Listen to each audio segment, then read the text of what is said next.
Sacred Fish by Murray Eiland. In a weather-worn cottage by bramble and bay lived Hans and Emma, content in their way.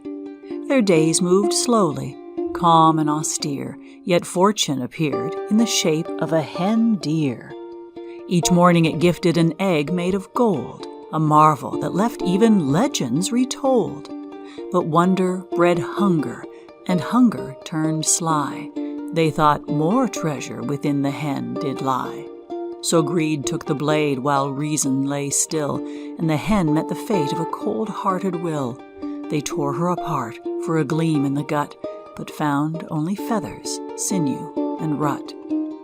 Emma wept, her fury laid bare. "You fool," she cried, "you've emptied the air." Hans, with remorse like salt in his wound, took to the sea where sorrow was hewn. In silence they sat, the dreams now deceased, haunted by riches that turned into beasts. Yet fate, ever fickle, had not yet closed the door, for the tides still whispered of something more.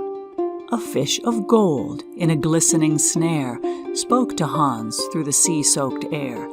"Spare me," it pled, "and your wants shall unchain.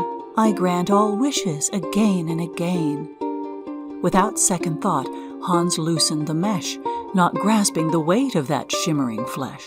He ran to Emma, heart pounding, soul bright, and she saw in his eyes their old hunger ignite.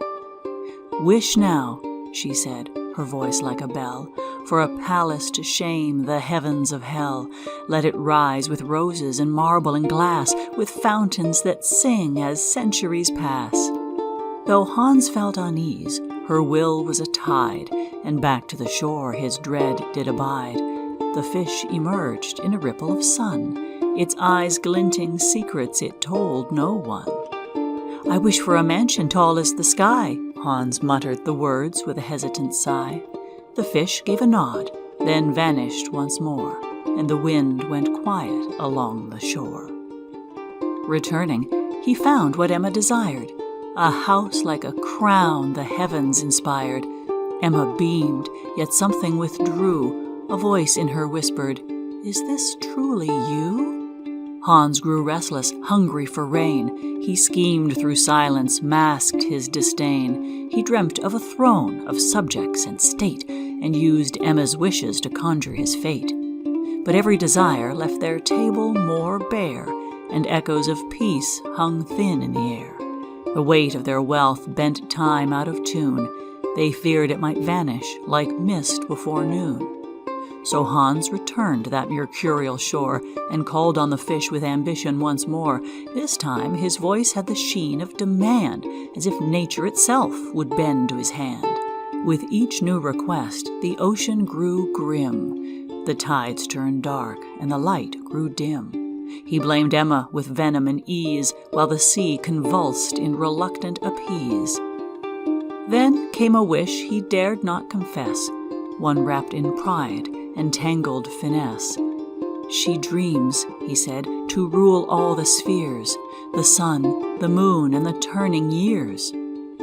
The fish did not blink, though silence fell cold. "You covet the cosmos, your lie has been told." Hans stood exposed.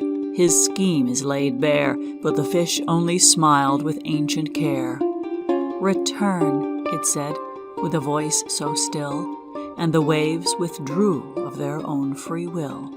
Back to the cottage the pair were cast, their castle erased, their vanity past. No golden illusions, no thrones in the sand, just weathered old hands in a weathered old land.